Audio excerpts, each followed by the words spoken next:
The birthday party. Signs holds its aliens back for almost the entire movie.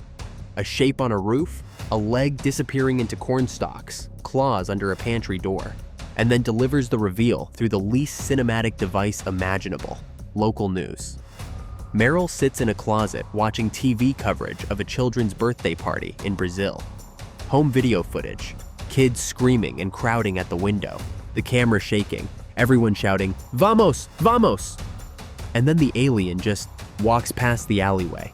Broad daylight, full body, 2 seconds. Meryl flinches backward like he's been slapped, and so did every theater in 2002. The genius is the format. Grainy camcorder footage makes it feel real in a way polished CGI never could. And the birthday party setting makes it feel like it happened in our world on a random Tuesday. Best 2 seconds Shyamalan ever shot, The Penthouse. REC spends its first hour as a fast zombie movie. Infected residents, a sealed apartment building, a reporter and her cameraman climbing higher to survive. Then they reach the penthouse, and the movie changes species.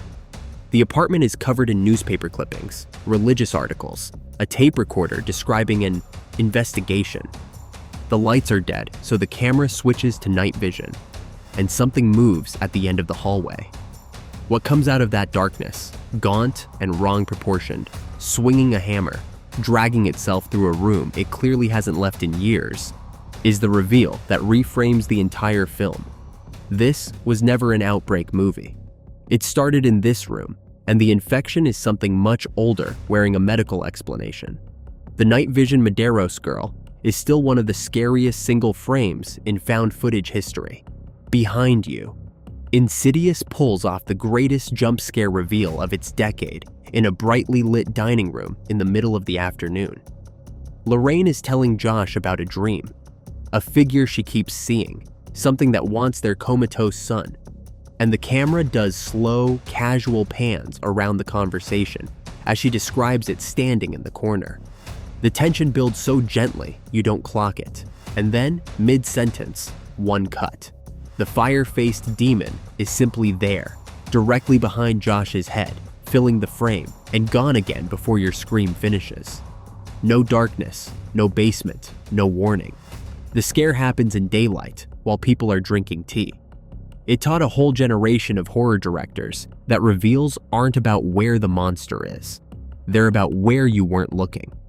The pop-up book. The Babadook reveals its monster the way a bedtime story would, which is exactly why it's terrifying.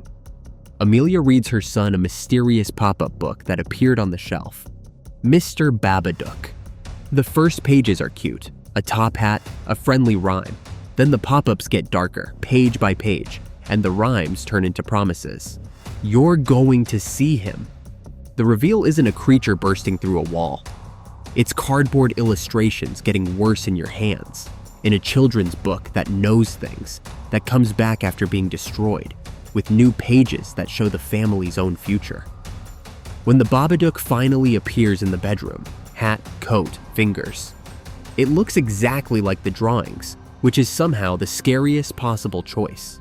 The book warned everyone, page by page. The table.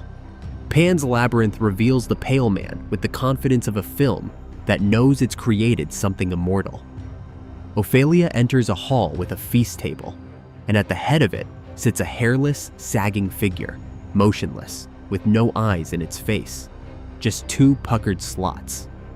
On a plate in front of it, a pair of eyeballs. The rules said, take nothing. Ophelia eats 2 grapes, and the thing wakes, picks up the eyes, presses them into its palms, and holds its hands up to its face like a mask to see her.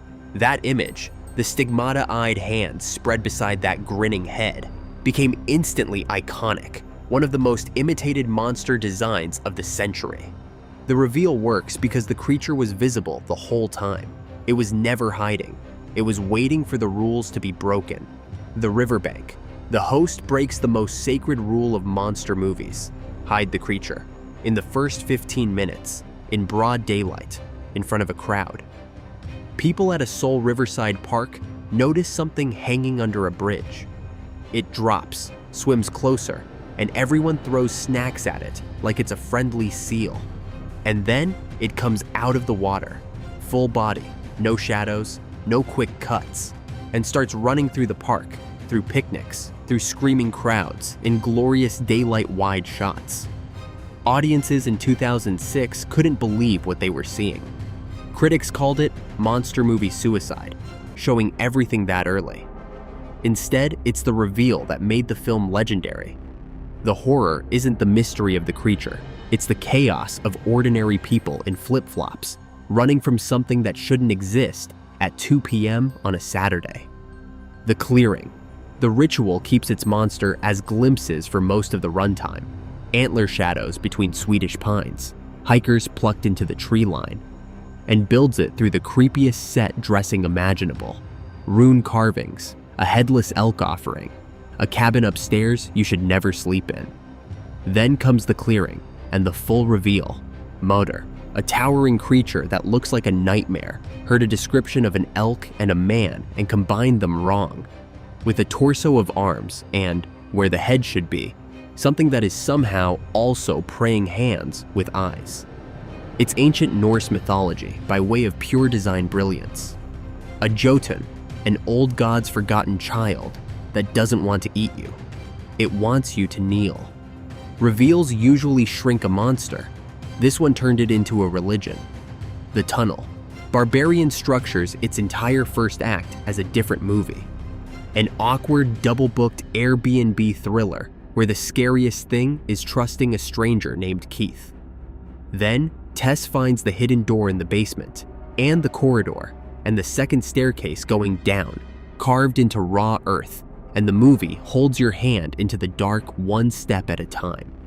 The reveal, when it comes, is a silhouette at the end of a tunnel, pale, huge, wrong. And the film smash cuts away at the exact moment your brain finishes processing it. What makes The Mother unforgettable isn't just the design, it's the placement. The movie detonates its monster reveal at the end of Act 1, then cuts to a completely different character in sunny Los Angeles, letting you sit there alone with what you just saw. Half the theater laughed, the other half didn't. Both were correct.